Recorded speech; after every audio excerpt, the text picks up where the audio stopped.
existentes, atenuar as diferenças processuais existentes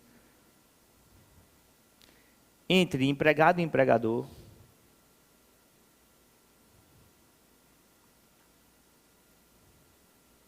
em razão da hipossuficiência do trabalhador. Em razão da hipossuficiência do trabalhador.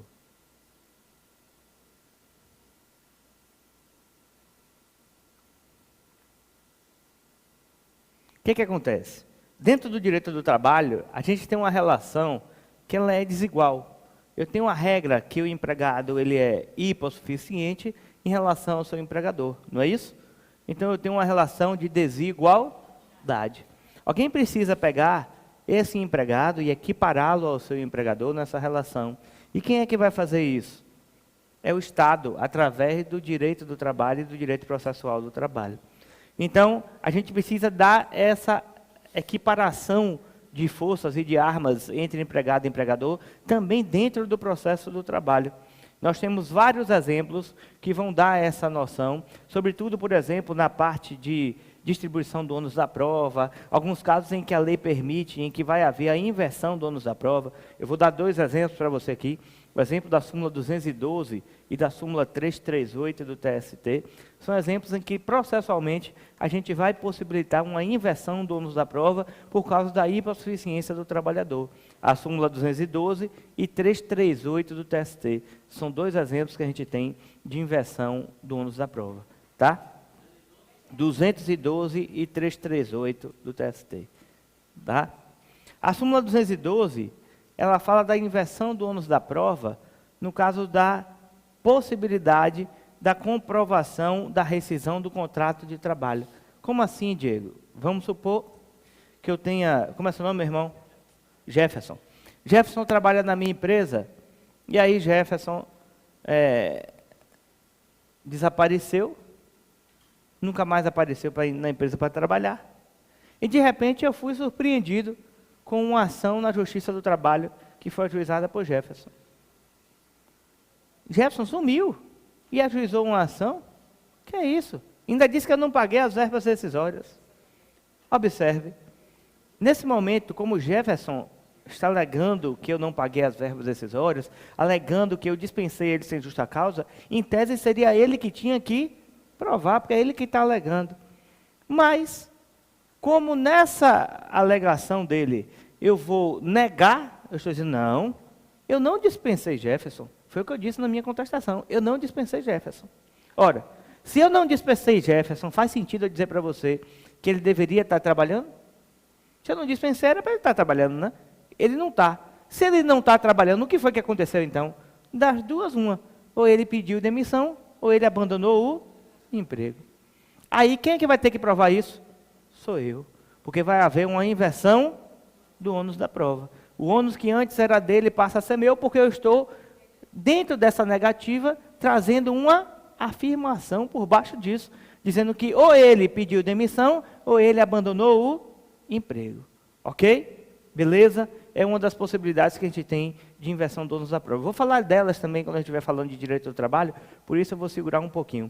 Esse princípio da proteção do trabalhador, ele se subdivide em outros três princípios, que são princípios de natureza material e não de natureza processual. Então, eu só vou citar para você, mas quando a gente estiver falando desse princípio, novamente, dentro do direito do trabalho, eu vou explicar cada um desses subprincípios, ok? Então, eu só vou citar. Coloque aí quais são os três princípios que compõem.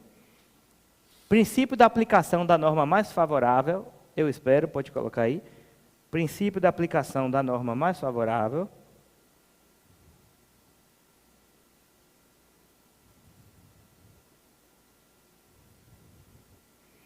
Princípio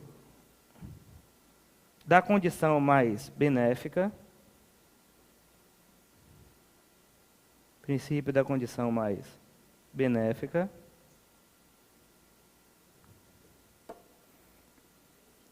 Condição mais benéfica. E princípio do indúbio pró-operário. Fale réu não, que eu arrumo meu sapato daqui de cima, viu? Indúbio pró-operário. Aqui é indúbio pró-operário. Tá? Princípio da aplicação da norma mais favorável, da condição mais benéfica e do indúbio para o operário. Como são princípios, eu falei, que são mais ligados ao direito do trabalho, quando a gente estiver falando de direito do trabalho, eu explico esses princípios, tá certo? Agora vamos para um outro princípio, que esse sim é processual. Por gentileza, coloque aí, princípio da oralidade. Princípio da oralidade. Tá? Princípio da oralidade. Oralidade. Princípio da oralidade quer dizer o quê, Diego? Presta atenção. Coloque assim, ó. Haverá a predominância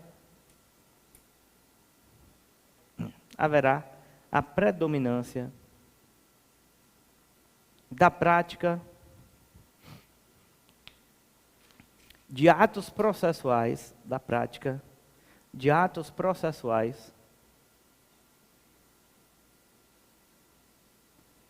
na forma verbal.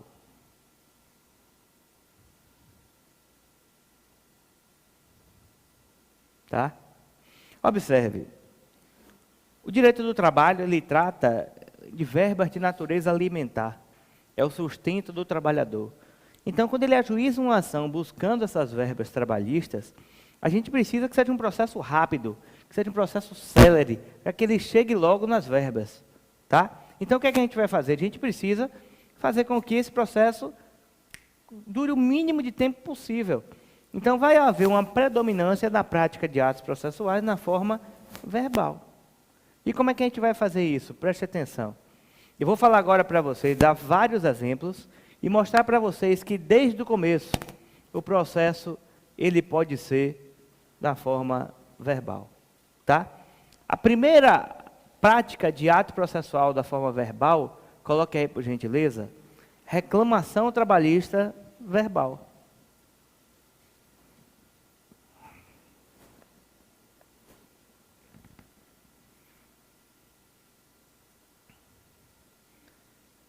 O que é que isso significa? Significa reclamação trabalhista verbal.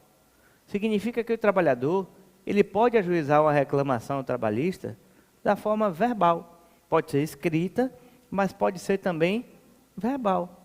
Ah, Diego, ele consegue ajuizar uma reclamação trabalhista verbal? Pode fazer isso? Pode. Dentro do direito do trabalho, ele pode ajuizar uma reclamação trabalhista verbal tranquilamente. Ok? Aí ele ajuiza uma reclamação trabalhista verbal. Aí ele vai ter que depois comparecer na Justiça do Trabalho para reduzir a termo, né, a reclamação trabalhista. E aí distribui a ação, marca a data da audiência. A reclamada vai ser notificada para comparecer à audiência. Chegou lá no dia da audiência, olha que eu vou falar o processo inteiro para você.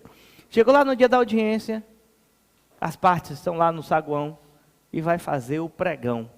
Eu não sei se algum de vocês aqui já esteve na Justiça do Trabalho, para ouvir lá, como é coisa de doido, parece uma bolsa de valores, né? Fica um negócio lotado assim, como está a sala aqui, e aí você tem que estar ligado no som que vai sair na caixa. Não sei se na sua cidade é assim também, mas na maioria é assim. E aí o cara lá, o secretário de audiência que está lá dentro, vai no microfone e chama. Atenção, o senhor já falou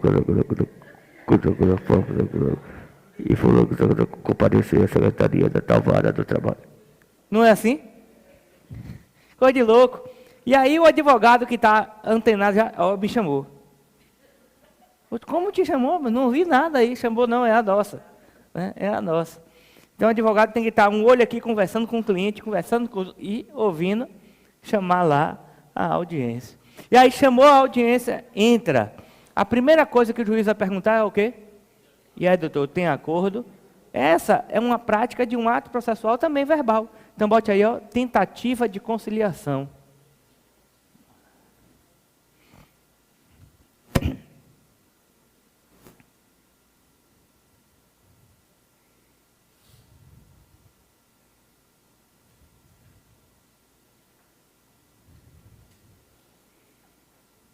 Tentativa de conciliação. Também é verbal.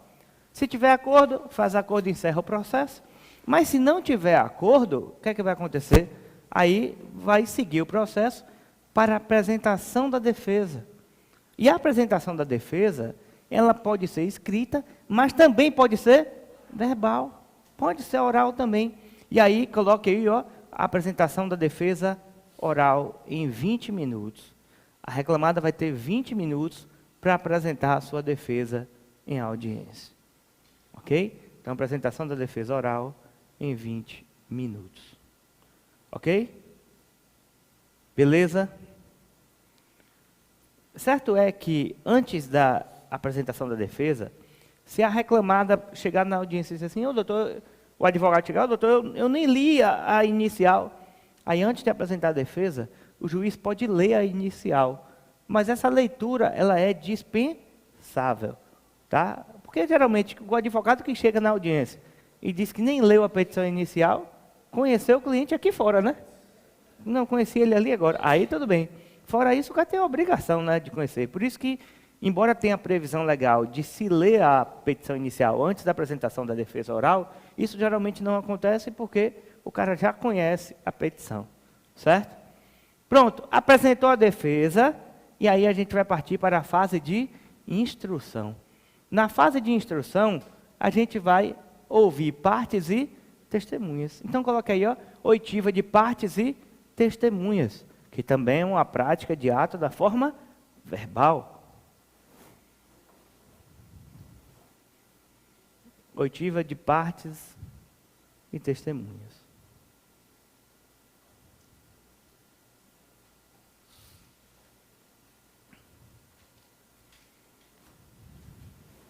E aí, ouviram-se as partes e as testemunhas, produziu-se as provas. Tem mais algum ato verbal aí? Tem. Apresentação de razões finais. Coloque aí a apresentação de razões finais. Como eu estou falando o processo todo para você.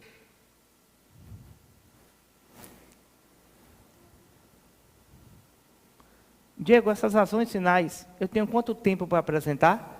10 minutos, perfeito. 10 minutos, coloque aí. Em 10 minutos. 10 minutos para cada parte apresentar as suas razões finais. Ok? Beleza? 10 minutos é o tempo que você tem para apresentar suas razões finais. Bom, Diego, apresentei as razões finais. Elas podem ser apresentadas por escrito? Pode. Se o juiz permitir, elas podem ser apresentadas por escrito através de memoriais. Tá? A regra é que são verbais mesmo em audiência. Mas o juiz pode permitir que sejam apresentadas por escrito em razões finais. O que é isso, Diego? Razões finais. Nada mais é do que você chamar a atenção do juízo para as provas que foram produzidas. Ó, presta atenção que o reclamante confessou aquilo. Ó, presta atenção que a testemunha disse isso. Olha, presta atenção que o documento tal comprova isso. Olha, presta atenção que a perícia não comprova aquilo. É você chamar a atenção do juízo para as provas mais importantes. Impugnar as testemunhas, apresentar a contradita, mas aí é uma coisa que é excepcional. O que eu estou falando aqui acontece sempre. A contradita é uma coisa excepcional, tá? Que também é verbal, mas é uma coisa excepcional, tá? Diego, apresentou razões finais. Depois das razões finais, tem mais alguma coisa? Observe, se for no procedimento ordinário, tem. Porque no procedimento ordinário, o juiz é obrigado a, nesse momento, tentar de novo a conciliação. Então, coloca aí, ó, renovação da tentativa de conciliação. Essa só é obrigatória nesse momento no procedimento ordinário. Renovação da tentativa de conciliação. Pô, Diego, na boa, você tentou o acordo antes, já não quis. Para que vai tentar de novo, Diego? Pelo amor de Deus, vai tentar de novo para quê? Só para perder tempo? Não. Presta atenção. Você vai para a audiência com um pensamento. Olha, eu tenho testemunha para isso, eu tenho testemunha para aquilo, eu consigo provar isso, eu consigo provar aquilo. Está tudo certo. O cliente já falou com a testemunha, está tudo ok. Vamos lá, vamos para a audiência. Vou provar tudo isso aqui. Quando chega em audiência, o juiz chega para a testemunha e já fala assim: o senhor sabe que você pode sair daqui preso se mentir, né? Rapaz, Numa hora dessa, a testemunha que não tem um discurso firme, a testemunha que não foi orientada a respeito disso, né? Informada que o juiz ia falar isso, é pega de surpresa com a informação dessa. E nesse momento, até a testemunha que ia falar a verdade mente porque embaralha na cabeça. Se perde toda na hora e fala, meu Deus, presa. E aí é loucura. E aí, aquela instrução que você programou de uma forma, acontece de outra, é completamente diferente. E aí é nessa hora da segunda tentativa de conciliação que você tem a possibilidade de reparar a merda que a testemunha fez. Vamos fazer um acordo. Eu costumo dizer que é Deus lhe dando uma nova chance de você fazer. Não quer mesmo não, filho, fazer um acordo? Vamos fazer um acordo. Aí faz o acordo. Aí tudo bem, faz o acordo nesse momento. Mas se já não deu certo no primeiro, não quis, geralmente não dá certo no segundo. Só faz o acordo no segundo quando você vê que realmente deu zebra. Você vê assim, rapaz, eu acho melhor agora a gente recuar. Vamos recuar, vamos fazer um acordo. Só se for assim, tá? Fora isso, segue. Depois da tentativa de conciliação, o juiz até pode proferir a sentença em mesa. Porque você vai ver aqui daqui a pouquinho que a audiência ela é una. Então, o juiz pode proferir a sentença em mesa. Eu não vou colocar isso aí agora, porque é uma coisa que também é excepcional. Mas o juiz pode, na hora, encerrar o processo, fazer a audiência e fazer a sentença na hora? Pode. Pode. Aí ele faria o processo todo, desde o começo até o final, todo verbal. Percebeu? Pelo menos a fase de conhecimento, a primeira instância ali, todo verbal. Na fase recursal em diante não tem que ser escrito, mas até aí, percebeu? Como dá para fazer o processo quase que todo verbal, é porque dá mais celeridade ao caso. Ok? Beleza? Fiz tipo Juscelino Kubitschek agora, viu? Falei o processo todo rapidinho. Já encurtei as aulas de processo de trabalho, agora vou diminuir, né, a quantidade de aulas. Bom, próximo princípio, coloque aí por gentileza, princípio da concentração dos atos processuais. Princípio da concentração dos atos processuais.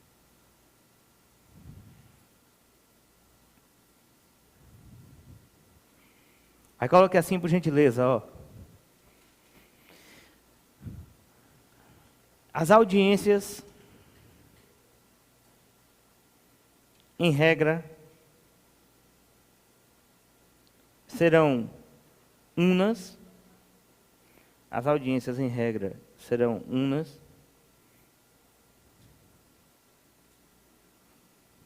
Concentrando-se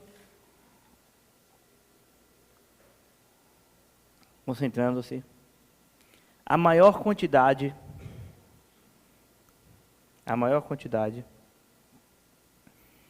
de atos processuais,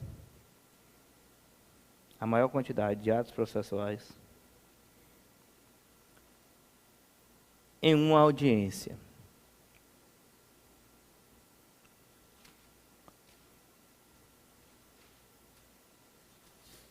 A gente vai ver aqui mais adiante, nas outras aulas, que a audiência, ela em regra, ela é una para todo tipo de procedimento. Então não importa se é procedimento sumário, sumaríssimo ou ordinário, a audiência, a regra é que ela é una sempre. Mas veremos depois algumas possibilidades em que o juiz pode fracionar a audiência, tá? Algumas possibilidades o juiz pode fracionar a audiência, isso a gente vai ver depois. Mas, em regra, é una, para a gente poder concentrar a maior quantidade de atos processuais numa só audiência, para que o processo termine sempre mais rápido. Ok? Beleza? Bom, próximo princípio, por gentileza, coloque aí, princípio da conciliação. Princípio da conciliação.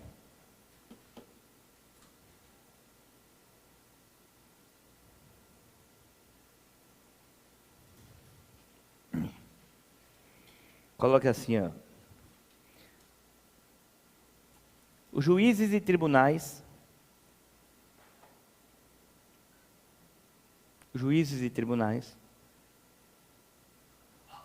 deverão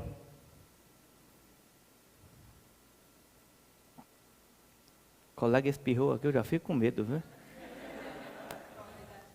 Não, você é doido. Não, eu já ando até com álcool em gel aqui, ó. Porque espirrou longe de mim. Aqui, ó. Inclusive, se alguém quiser, minha mãe vende, viu? Eu tenho... É sério, eu tenho alguns aí, vou deixar ali com o Dio. Se alguém quiser, depois eu passo. Fala comigo que eu ainda tenho alguns aqui. O que é que acontece? Nós temos esse princípio da conciliação que diz o seguinte, que os juízes e tribunais deverão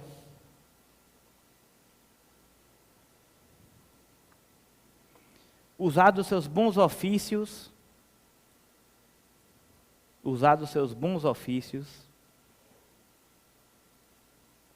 e da persuasão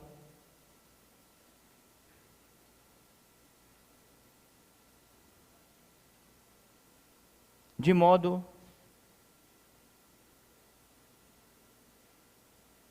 a solucionar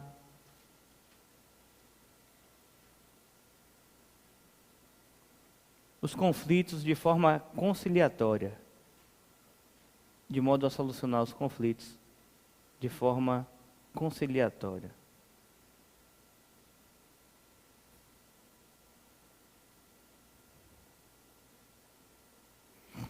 Ok? Beleza? O que é que acontece? Nós temos aí, na Justiça do Trabalho, o acordo como uma via que é sempre tentada e almejada pelos juízes e tribunais. Eles querem sempre solucionar os conflitos de forma amigável. E, inclusive, a lei prevê assim, que isso que eu acabei de falar para vocês está na CLT, que os juízes devem usar seus bons ofícios e o poder de persuasão para que as partes façam um acordo. Tem juiz até que leva isso um pouco a sério demais.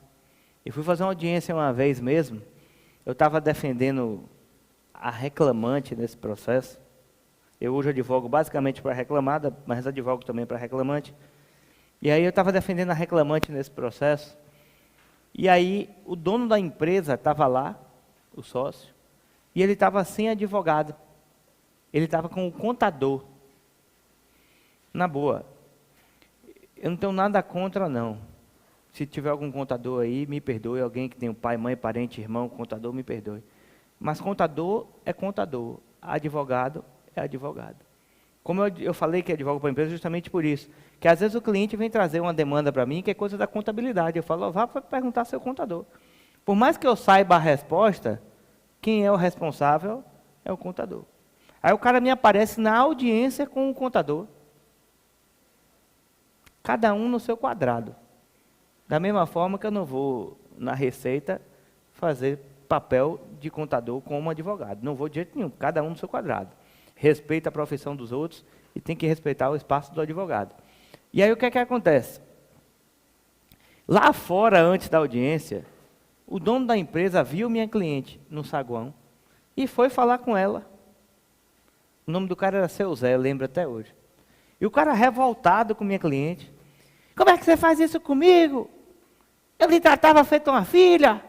E não sei o quê. Gritando na frente de todo mundo assim. Eu cheguei no contador e falei, amigo, tira Seu Zé daqui. Deixa para conversar lá dentro. Se fosse advogado, jamais permitiria que o cliente dele fizesse isso. Falei, rapaz, tira ele daqui, deixa ele, bota para conversar lá dentro, na sala de audiência. Aí chamou a audiência, o cara estava enfurecido na hora. Chegou lá dentro, o juiz falou, vamos fazer um acordo? Aí ficou naquela, faz, não faz, o cara não queria fazer de jeito nenhum um acordo. Eu estava disposto, né? Eu ia receber o meu mesmo, então, estou disposto. Se for uma proposta boa. Aí, simplesmente, o juiz chegou para ele e falou assim, Seu Zé, o acordo vai ser tanto, viu, que o senhor vai pagar. O juiz não sugeriu, o juiz impôs o valor do acordo. Disse, ó, o acordo vai ser tanto, viu? E não vai dividir em tantas vezes, não. Só no máximo tantas vezes. Aí Seu Zé, não, de jeito nenhum, não tem como não, doutor, não tem como não. Aí o juiz falou assim, Seu Zé, o senhor lembra que eu que vou julgar o seu processo, não é, Seu Zé? Nesse momento eu vi o contador, cutucou Seu Zé assim, faz o acordo. é melhor fazer o acordo, viu? Aí seu Zé, contrariado, fez o acordo. A proposta estava ótima para mim, o que foi que eu fiz? Fiquei calado. Seu Zé não estava me pagando, quem estava me pagando era minha cliente. Então, fiquei calado. Aí o juiz impôs o acordo. Que persuasão é essa, gente? Ele foi além do limite. No final, o juiz ainda foi bonzinho. Chegou para seu Zé e falou, seu Zé, toma aqui a caneta, viu? Para o senhor não esquecer de pagar o acordo. Deu a caneta que assinou e disse, ó, toma aí como uma lembrança. Pelo menos o seu Zé ganhou um presente, né? Não saiu de mãos abanando do processo. Ganhou uma caneta do juiz. Pô. Era uma Bic. Ah, eu pensei que você ia perguntar isso. Alguma pergunta, eu sei que ele ia perguntar qual era a caneta, mas era uma Bic.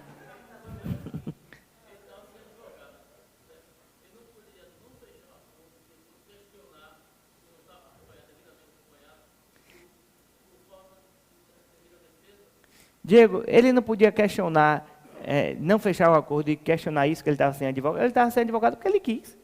Ninguém disse que ele estava porque ele quis, porque na Justiça do Trabalho ele pode ir sem advogado. Aí ele optou ir sem advogado, ele não tem como questionar isso. Ele estava sem advogado porque ele quis. Ninguém disse que era para ele ir sem advogado. Se ele quisesse ir com advogado, ele contratasse antes. Se ele tivesse com advogado, o advogado dele... Se ele tivesse com o advogado dele já ia questionar isso. O advogado dele ia questionar isso. Se fosse eu, por exemplo, jamais permitiria que um juiz falasse dessa forma com um cliente meu. Né?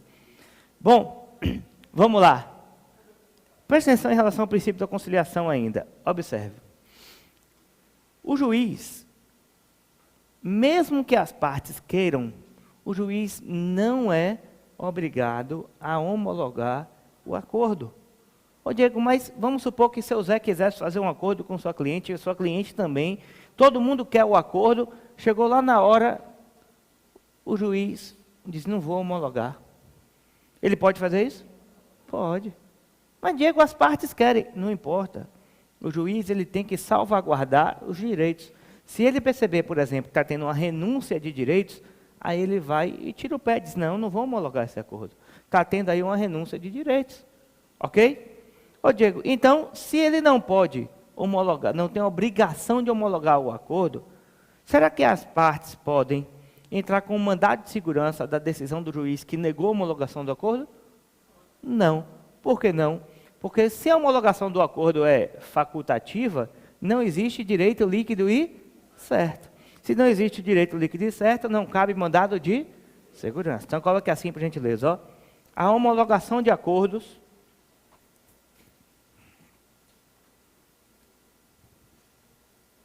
entre parênteses, depois disso, aí coloca assim, ó, e a concessão de liminares, que segue a mesma regra, a homologação de acordo e a concessão de liminares